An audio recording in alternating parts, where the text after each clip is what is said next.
UPSC மாரி competitive எக்ஸாம்ஸ்க்கு skimming technique use பண்ணி படிச்சா ரொம்ப யூஸ்ஃபுல்லா இருக்கும்னு சொல்லுவாங்க. ஸோ ஃபர்ஸ்ட்டு ஸ்கிம்மிங்னா என்னன்னு சொல்றேன்.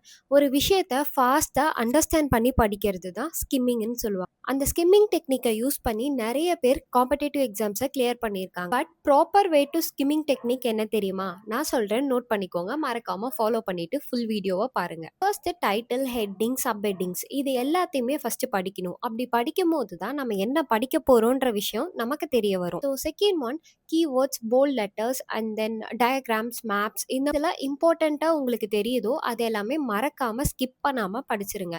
தென் லாஸ்ட் ஒன், ஒரு பேராகிராஃப்ல ஃபர்ஸ்ட் சென்டென்ஸ், லாஸ்ட் சென்டென்ஸ் இது ரெண்டுத்தையும் படிச்சுட்டு அதுக்கப்புறமா அந்த பேராகிராஃபை கோ த்ரூ பண்ணீங்கன்னா நீங்க என்ன படிக்கிறீங்கன்னு உங்களுக்கு ஒரு ஐடியா இருக்கும். நான் சொன்ன இந்த 3 ஸ்டெப்பை ஃபாலோ பண்ணி நீங்க ஸ்கிம்மிங் டெக்னிக்கை யூஸ் பண்ணி படிச்சீங்கன்னா கண்டிப்பா யூஸ்ஃபுல்லா இருக்கும். மறக்காம இந்த இன்ஃபர்மேஷனை சேவ் பண்ணி வச்சுக்கோங்க. ஃபாலோ பண்ணுங்க. Thank you so much.